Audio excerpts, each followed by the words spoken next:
Right, good afternoon, and thanks for clicking on to the Tuesday, the 7th of May edition of the European Outlook. Hope everybody is well and enjoyed the long bank holiday weekend. Certainly for some, it was a soggy one. Yap app showed this video footage of Bradford in Yorkshire during the course of this afternoon. Very soggy distance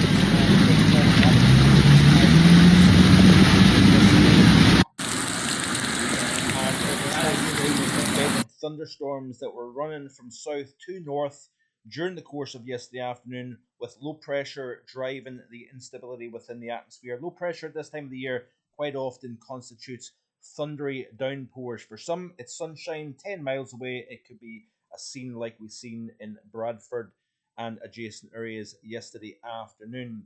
So, to cut a long story short, upcoming 7 days looks pretty dry across the majority of the UK. This is the GFS ensemble accumulated precipitation anomaly for the period between the 7th and the 14th of May. Get into the 6 to 12 and we turn things around. It actually turns wetter than average.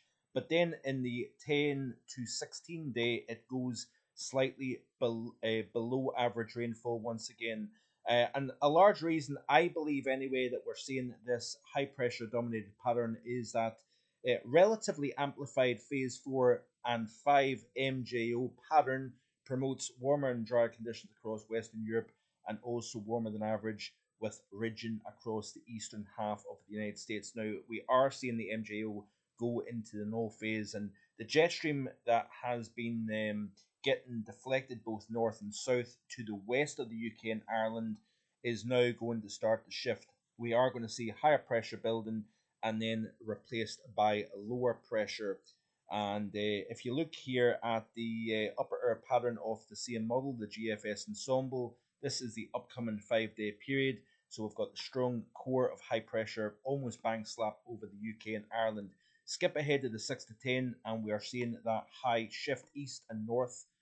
And then into the 11 to 15 day, you see here the pressure building once again. But it looks as if it's going to be further to the north of the UK. Lower pressure to the south, higher pressure to the north, and we may see a thundery low developing over Biscay, trying to lift energy northwards into England and Wales, producing heavy showers, thunderstorms, and drier conditions further north across the UK.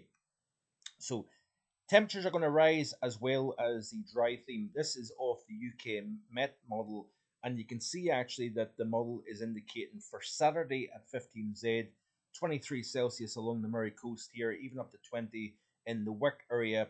Further south, we've got widespread 21 to 24 Celsius, and I would not be surprised if we see a 25, 26 Celsius somewhere in the Midlands, Cambridgeshire, Greater London area during the course of Saturday afternoon. So what is going on? Let's have a quick look also at the total accumulated precipitation over the next several days. This is off the GFS deterministic, the latest run. We'll play through the loop here. What takes place is we've got a little bit of rain seen by the model over parts of England and Wales. This would be in the form of shower activity, but what is happening in the atmosphere above our heads is that we're seeing the low pressure become replaced by high pressure. That then means that we're going to settle the atmosphere down. We lose some of that instability within the atmosphere, so we lose the shower and thunderstorm production within the atmosphere as we progress through into tomorrow, Thursday, Friday, Saturday. As we start to cap the atmosphere, that is a little bit of a warm layer within the mid-levels. You don't have that lift within the atmosphere, so therefore we should see, with misty, possibly murky conditions during the overnight period, we should see that burn off as the morning progresses day by day. So between Wednesday and Friday, even into Saturday, we should see any kind of mist and low cloud during the overnight period burn off quickly, and sunshine is replacing that. And we could see the temperatures day by day warming up very nicely indeed. What we have actually got is the high initially builds over the UK and then slides slightly to the east. What that will do is it's going to actually open the door to something a little bit warmer coming in from the south. So we increase the temperatures at the surface as that high shifts a little bit to the east. What it's also going to do is it's going to introduce the chance of thundery rains moving in off the Atlantic, especially as we move through the second half of the weekend. Big deal of uncertainty as we move to that period, because we're increasing the length of forecast, so therefore uh, you know um, the accuracy becomes a lot less as we move further ahead, as you know yourself. So this is all the way out to Thursday, and then the Friday. You notice here that we've still got very little. There's going to be many areas, particularly across southern Scotland and all of England and Wales, that will see probably no rain between now and the upcoming weekend. A few hit and miss showers here and there, but largely it is going to be dry, and it will be a welcome relief from the rains that we've seen. So after the thundery downpours, the flooding that we've seen through the course of the bank holiday weekend, this is going to be a very welcome reprieve. Now you notice here that we have got some relatively heavy rainfall through Skye, the Outer Hebrides, for example, as we move into the latter half of the week and into the weekend, because we've got that frontal system on the northwestern flank of the high. And as that high then shifts ever so slightly east, we're going to increase the chance of seeing heavy thunderstorms return to the pattern. Because what is going to happen is that frontal system is going to age, eventually going to be pushing into the UK. Remember, we're going to have warmer, more humid air as that flow out of the south, kind of charges up the atmosphere, so to speak. And then you've got the trigger of the front, kind of toppling its way in off the Atlantic, and you increase the chance of showers and thunderstorms. So as we move out of this week through the weekend, that weekend time frame is going to be a kind of transition back to something wetter once again. But as I've already said, the high looks as if it's going to try and build to the north of the UK through the course of next week. Areas of low pressure further south is going to try and bring energy up from the south. And I think during the course of next week, we could see a wet south but drier north. So let's have a look at the overview chart here. Let's go back to the here and now, and you can see exactly what I'm talking about here. So the high builds will lose the showers and thunderstorms that we've seen in recent days. There's that frontal system edging across the north and northwest of the UK, largely high and dry for many areas. And as that core of high pressure shifts east, we're allowing the winds coming in from a southerly direction. So you look at the 850 temperatures, and you're opening the door to something warmer out of Spain, Portugal, and France, lifting in to the UK, and therefore we could see temperatures conceivably 23 in the north, 25, 26 in the south during the course of Saturday.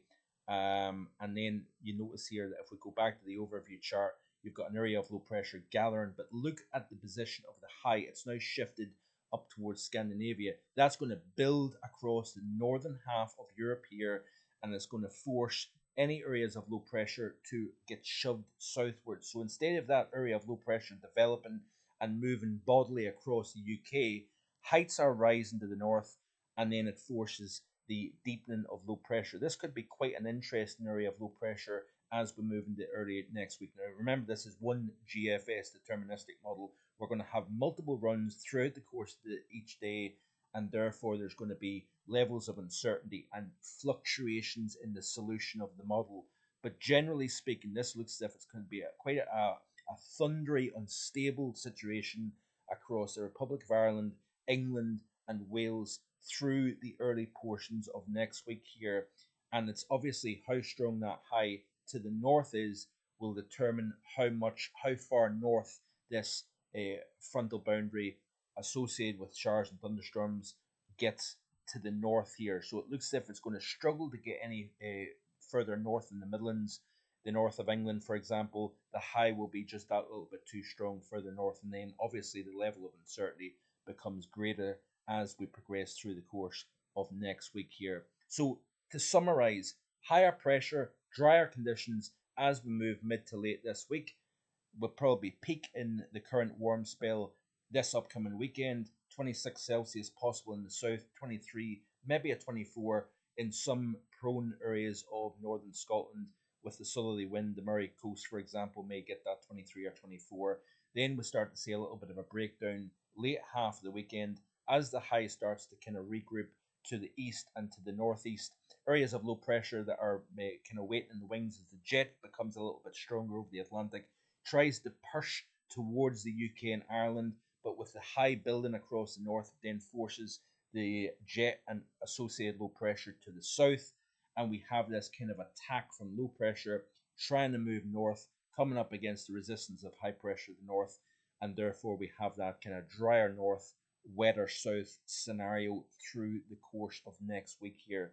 So it's all to play for as we move towards the weekend and into early next week in terms of the overall solution. But I'm quite pleased overall with how this pattern is evolving through the course of May, and we'll see what happens as we go forward. I did see a tweet by the BBC earlier this afternoon showing we've had literally no rain through the first 7 days in the north of the UK. We've had actually close to a month's worth of rain in parts of England, and that is thanks to areas of thunderstorms in one given area. For example, Bradford producing the flooding. You've got a month's worth of rain falling within a 24-hour period. That is where it's going to be interesting towards the end of the month, who sees the driest conditions versus the wettest. I think the south is going to see wet conditions. The north probably a drier than average May overall, but we'll wait and see. There's a long way to go, obviously. If you didn't already, check out the live stream that was published back on Sunday. You can check that out. And also in the coming days, we'll look at the long range models for the upcoming summer season as well. So plenty of reason to stick around. Like, share, and subscribe. And I'll see you hopefully tomorrow with more. Bye for now.